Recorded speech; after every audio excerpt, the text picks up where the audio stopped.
AITA for not wanting to pay for my friend's wedding dress after she told everyone I was her maid of honor without asking me. My friend recently got engaged, and at her engagement party, she announced that I would be her maid of honor without asking me before. I was caught off guard because I have a demanding job and knew I couldn't commit. Last weekend, we went dress shopping, and Sarah found a dress way over her budget. She asked me to cover the difference since I wasn't helping with the wedding. I was shocked and said no. She got mad, stormed out, and now she's barely speaking to me. I, 31F, have a close friend, Sarah, 30F, who I've known for years.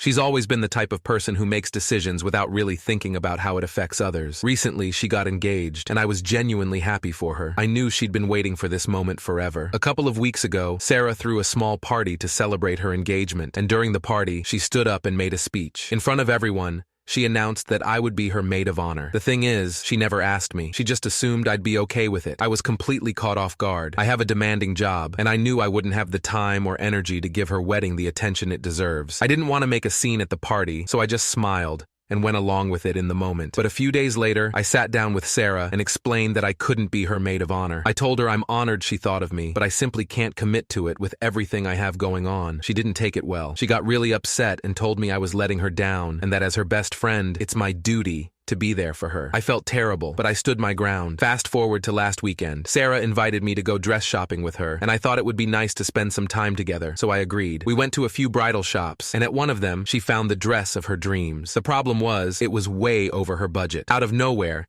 she turned to me and said, "Since you're not going to be paying for the bachelorette party or helping with the wedding, I figured you could cover the difference on the dress." I was shocked. I told her that I wasn't comfortable paying for her wedding dress, especially since she didn't even ask me to be her maid of honor in the first place. Sarah immediately got defensive and said I was being unsupportive and ruining her special moment. She stormed out of the shop, and now she's barely speaking to me. Some of our mutual friends are saying I should have just paid for the dress because it's her big day, and she's been really stressed. But I feel like this whole thing has been so unfair, and I'm tired of being guilted into things I never agreed to. So, AITA for refusing to pay for my friend's wedding dress after she announced I was her maid of honor without even asking? Relevant comments. Commenter, NTA. She didn't even ask you to be the maid of honor. She just announced it like you didn't have a choice, and then expects you to pay for her dress? That's not how friendship works. It's one thing to be there for her emotionally, but expecting financial help, especially when you never agreed to the role in the first place, is out of line. Commenter, it's her wedding, not a group project. Just because she's stressed doesn't mean she can dump all the responsibilities on you without even asking. It's really entitled of her to assume you'd pay for her dress, especially after you already explained you're not able to take on the maid of honor duties. Story 2. AIT for calling my stepmom selfish during family therapy. I'm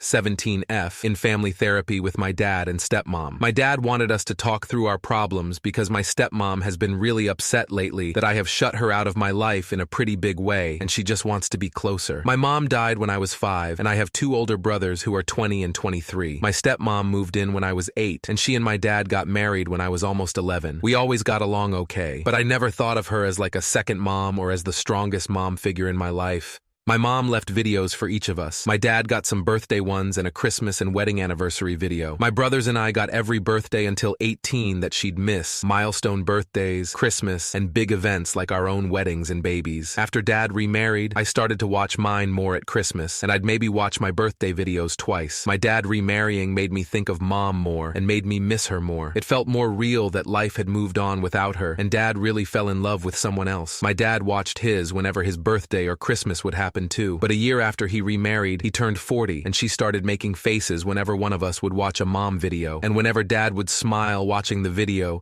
she would look annoyed, pissed. After that, she suggested she could keep mine safe for me because I was so young, but I didn't trust her to do that. After 3 years of noticing this stuff, she told dad the videos made her unhappy and uncomfortable, and she felt like an outsider at Christmas when he looked so in love with my mom. She also said she felt like the videos were a roadblock between her and us, me and my brothers. Dad compromised that he would watch his less, and she wouldn't say anything to us. I saw my dad struggle with that for years. I saw him go to watch one of mom's videos and stop himself. Then my stepmom and I started fighting because I didn't want her to touch the discs the messages were recorded on. She was also upset when my brothers did backups of all the discs, so we'd always have the messages even if the originals were broken. She told us we valued those more than we valued most people. Dad told her to leave us alone, but I stopped being as friendly with her as I was and shut her out. I left her out of prom stuff last year that she wanted to do with me, and I always say no to hanging out with her. This brought us to therapy, and last week I spoke my mind and said I think she's incredibly selfish for making dad feel bad about watching watching the videos Mom left for him. I said Mom was his first wife, the mother of his children, and if she really loved him, she'd want him to have them. But she doesn't like knowing she came second, and yet she joined the family anyway. I also mentioned why I never trusted her with mine. She was so upset because she had no idea I had picked up on and heard so much. She cried and said I didn't need to destroy her feelings like that. AITA? Relevant comments. Commenter. NTA. The purpose of therapy is to work through issues, so of course you should be honest. Therapy is useless there is no honesty, and you honestly feel she is being selfish, which she is, IMO. It sounds like your parents loved each other very much, and your mother loved you and your brothers. That is a beautiful thing that should always be celebrated. Those videos are an incredible gift your mother left all of you. Your stepmother is very fortunate to have entered a family that had so much love already. She could be another adult who adds to that love. Instead, she is trying to tear down the love that was already there because it makes her insecure. She needs some of her own therapy to figure out why she is so threatened by the healthy love you all have for your mother, who is no longer with you. Hopefully, she can learn how to integrate in a way that adds love rather than jealousy to the mix. Meanwhile, keep being honest. OP. Yeah, I think she expected something different when she married Dad. Kinda like those cheesy romance movies where the kids who lost a parent call the new step-parent or parent's new partner Mom, Dad at the end. Maybe she wasn't expecting all of that, but a part of me feels like it was something similar. I also think she expected Dad to stop loving and missing Mom because she was now in his life. My biggest reason for thinking this is because she watches those kinds of movies a lot, and sometimes she even puts them on in the background when I'm home or when my brothers were at home. When we were all home. Commenter. It's her getting upset about your brothers making backups of the videos that worries me. She on some level wants the videos gone so she doesn't see herself as competing with them anymore. Commenter. NTA. I can understand why it bothers her, but she needs to understand that he was married to your mother first, and that even though your dad remarried, it's not fair to act like your mother never existed, which that's what it seems like. Those videos sound sweet. Your brothers were right to make backups of all of them, and you were right not to trust her with the videos, because based on her telling you she would keep them safe, it sounds sus. That last part, OF girl, she sounds toxic AF and was definitely projecting. Once you graduate high school. Story 3. New update. I, 23 FAM, in a relationship with 26M and have had a previous sexual relationship with his friend, 30M. How do I handle this? I'm not sure how much detail to go into, so I'll try go into as much detail as I can. I'm a 23F, and I'm in a relationship with T, 26M for 4 months now, but there is an issue that recently came up when I was introduced to his friend group, and I'm not sure on what to do, if I should just let it be, or if I should say something. Before meeting T, I was in a casual sexual relationship with someone, K30M. As it was just a casual sexual relationship,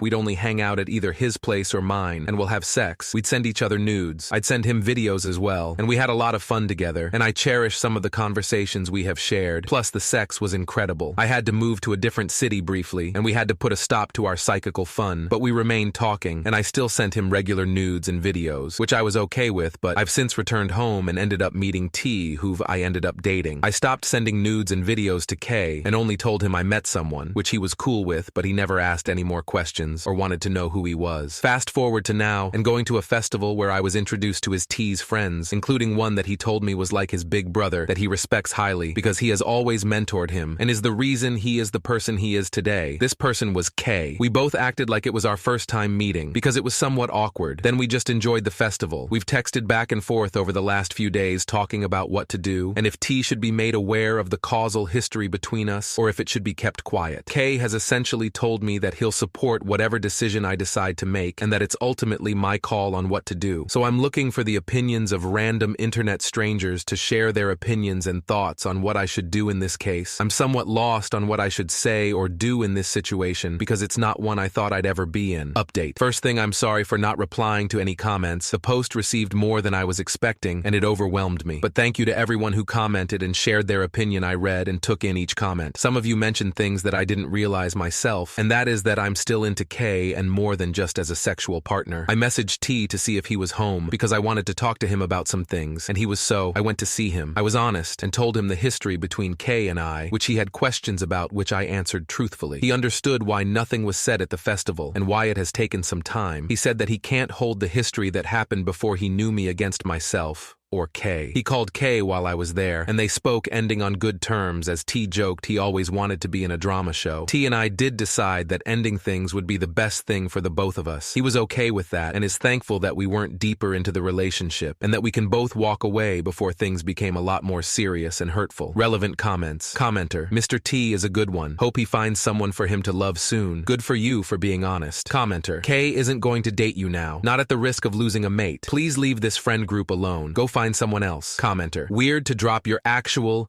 mature-sounding BF for feelings you have for a dude who just had sex with you? Like, that's trading down. Did you not have feelings for your BF at all if this is the case? Why 4 months in are you having feelings for someone else? Did you just use the BF to make K jealous? It won't work out with K. It's inappropriate to start up with him, even if he would want to date you, which he doesn't by the sounds of it.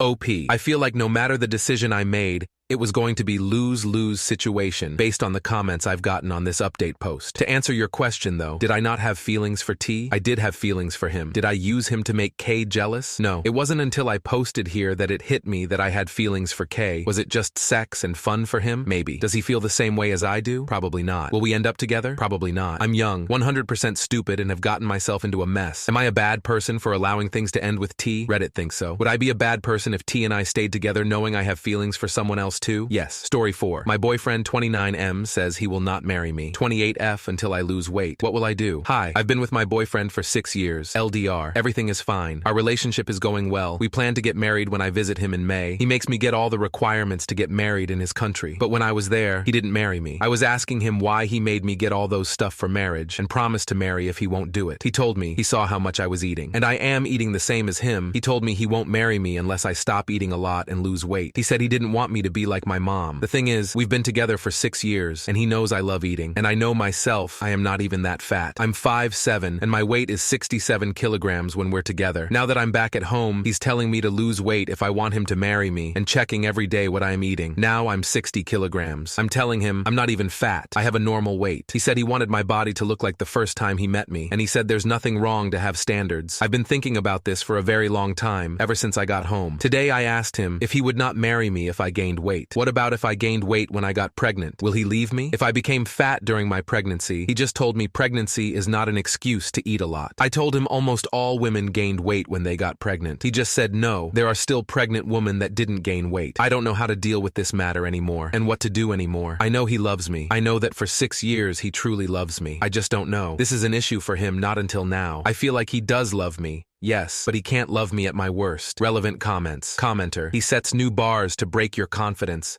and because he doesn't want to marry you. And if you do eventually get married because he decides he has created a servant that's submissive enough and he wants a maid and cook, he will set demands in marriage that you can't meet and will cheat on you. He will always find something to change. Have some self-worth and stop putting up with a superficial loser. Plus, once she's trapped in his country, he'll really start acting worse. One of the bigger issues with LDRs is that it is all way too easy for people to only show the best parts of themselves, which can make it difficult to see how actually compatible people are together, and make it way easier for abusers to hide or disguise their actions. Thank you so much for watching until the end. If you enjoyed our videos, please don't forget to like, share, and subscribe to stay updated with our latest ones. Have a great day.